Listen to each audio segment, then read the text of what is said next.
Bharatiya Janata party का संगठन चुनाव बूथ स्तर से होते मंडल, जिला और अब प्रदेश स्तर तक पहुंच चुका है।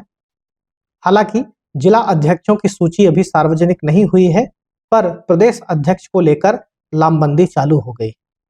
भारतीय जनता पार्टी के तमाम नेता जो अपने आप को दावेदार मानते हैं, वह हाईकमान तक जाति, क्षेत्र और अनुभव के आधार पर अपनी बातें पहुंचाने लगे हैं और गुटों के आधार पर अपनी अपनी लामबंदी चालू कर चुके हैं।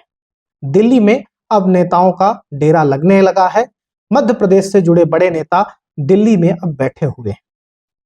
राजनीतिक गलियारों की बात करें तो मध्य प्रदेश के अगले बीजेपी प्रदेश अध्यक्ष के चेहरे को लेकर जबरदस्त चर्चाएं हैं। क्षेत्र, जाति, अनुभव और गुट को लेकर तरह तरह के नामों को ततोला जा रहा है, तौला जा रहा है। आखिर भारतीय जनता पार्टी के प्रदेश अध्यक्ष की कुर्सी पर इस बार कौन नेता बैठने वाला है? तो खबरिया के आज के इस अंक में हम आपको बताएंगे कि भारतीय जनता पार्टी ने क्षेत्र के आधार पर किस क्षेत्र को प्रदेश अध्यक्ष के लेवल पर कितना प्रतिनिधित्व दिया है और किस क्षेत्र को नहीं दिया है, और जिस क्षेत्र को नहीं दिया है उसमें कौन से नेता इस बार दावेदार हो सकते हैं। नमस्कार, आप सब खबरिया न्यूज देखना चालू कर चुके हैं। मैं हूं नीरज शुक्ला। भारतीय जनता पार्टी के प्रदेश अध्यक्ष की बात करें और प्रदेश अध्यक्ष के पद की बात करें तो भारतीय जनता पार्टी ने मालवा निमाड़ को सबसे ज्यादा प्रतिनिधित्व दिया है। ग्वालियर चंबल दूसरे नंबर पर आता है। मध्य क्षेत्र को भी एक बार दिया गया है। महाकौशल का भी नंबर लग चुका है, लेकिन अभी तक विंध्य और बुंदेलखंड का नंबर नहीं आया है। तो सबसे पहले हम आपको बता दें कि मध्य प्रदेश राजनीतिक रूप से कई भागों में बटा हुआ है। मालवा निमाड़ की बात करें, मध्य की बात करें, ग्वालियर चंबल एक हिस्सा है, महाकौशल है, विंध्य और बुंदेलखंड है। तो अगर हम आंकड़े वाइज इस आंकड़ों को बताएं भारतीय जनता पार्टी के प्रदेश अध्यक्ष के प्रतिनिधित्व को, तो मालवा को 6 बार और निमाड़ को 3 बार बीजेपी प्रदेश अध्यक्ष का पद मिल चुका है। महाकौशल को भी 2 बार मिल चुका है।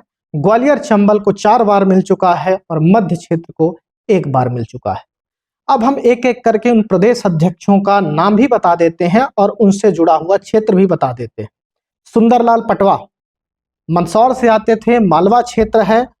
1990 से 93 तक प्रदेश अध्यक्ष रहे। कैलाश जोशी देवास मालवा से ही आते हैं। 83 से 85 तक वह प्रदेश अध्यक्ष रहे। शिव प्रसाद चिनपुरिया महाकौशल जबलपुर से आते हैं। 85 से 86 तक रहे। सुंदरलाल पटवा फिर एक बार मंदसौर से आते हैं, मालवा से आते हैं। 86 से 90 तक रहे। लक्ष्मी नारायण पांडे रतलाम से आते हैं, मालवा में ही आता है, मालवा क्षेत्र में ही है। 94 से 97 तक रहे।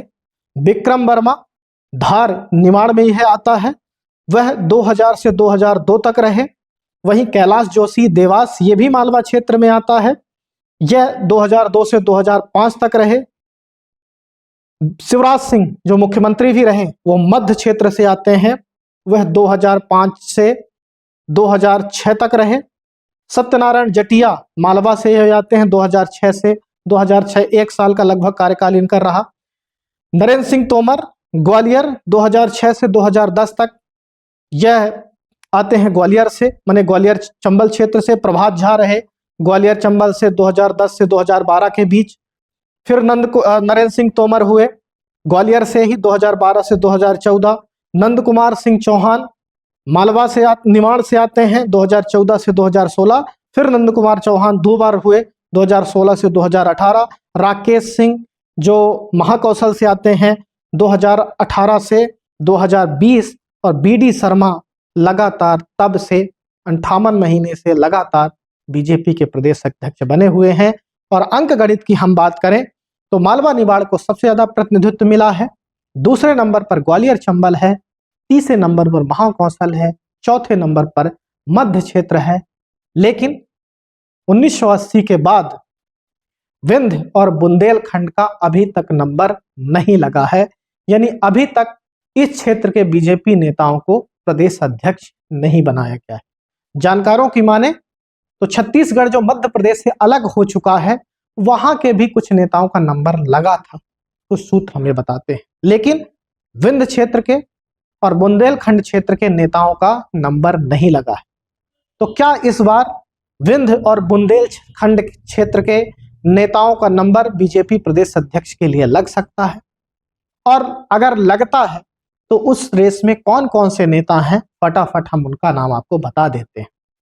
उनमें सबसे बड़ा नाम जो नाम निकल कर सामने आ रहा है वह है मध्य प्रदेश के वर्तमान के डिप्टी सीएम राजेंद्र शुक्ल, जो विंध्य से आते हैं, ब्राह्मण चेहरा है, ब्राह्मण बाहुल्य क्षेत्र है, और विंध्य की तमाम जो विधानसभा सीटें हैं और विंध्य की हवा जो बुंदेलखंड तक जाती है, वहां तक चूंकि पूरा ब्राह्मण बेल्ट कहलाता है, तो सबसे बड़े नेता के रूप में दिखाई दे रहे हैं। तो क्या इस बार वह प्रदेश अध्यक्ष बन सकते हैं? उनका भी नाम काफी चर्चा है, काफी तेजी से राजनीतिक गलियारों में लिया जा रहा है। अगर हम उनकी बात करें तो विकास पुरुष की छवि है, सौम्य नेता कहे जाते हैं, और जिस तरह से राजनीतिक स्टाइल है, सामंजस्य बैठाने में माहिर कहे जाते हैं, तो वो इस दौड़ में बने हुए हैं। दूसरा नाम, अगर महिलाओं की बात करें, भारतीय जनता पार्टी महिला प्रतिनिधि देने की बात कर रही है।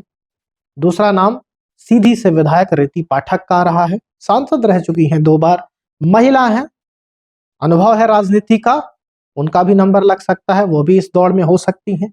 हिमाद्री सिंह, जिस तरह से कहा जा रहा है कि ST/SC को प्राधिकरण दिया जाएगा, महिला की भी बात की जा रही है।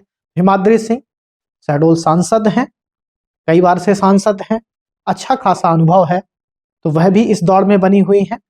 फग्गन सिंह कुलस्ते केंद्रीय मंत्री रह चुके हैं, वह भी भारतीय जनता पार्टी का एक चेहरा है ST/SC का, उन्हें भी बनाया जा सकता है।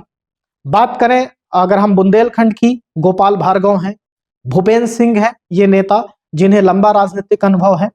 गोपाल भार्गव ब्राह्मण जाति के नेता हैं, बड़े नेता मध्य प्रदेश के कहे जाते हैं। इस बार हालांकि वह मंत्री नहीं बने, उन्हें कोई पद नहीं दिया गया है, तो क्या वह प्रदेश अध्यक्ष बन सकते हैं? तो ये तमाम चेहरे हैं जिन चेहरों को लेकर राजनीतिक गलियारों में चर्चाएं हैं। तो क्या इन्हीं किन्हीं चेहरों में से भारतीय जनता पार्टी प्रदेश अध्यक्ष बना सकती है? विंध्य और बुंदेलखंड में जो सूखा है प्रदेश अध्यक्ष को लेकर, वह क्या इस बार दूर हो सकता है? अब यह तो आने वाले दिनों में ही पता चलेगा। भारतीय जनता पार्टी अपने स्तर से डाटा खंगालती है, और डाटा के आधार पर, एनालिसिस के आधार पर जाति, क्षेत्र, अनुभव और गुट, और उसके साथ साथ आगे का विजन देखकर वह अपना नेता तय करती है।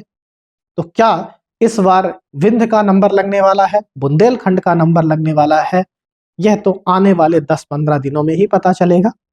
तब तक आप खबरिया देखते रहिए और सब्सक्राइब करते रहिए। बहुत बहुत धन्यवाद।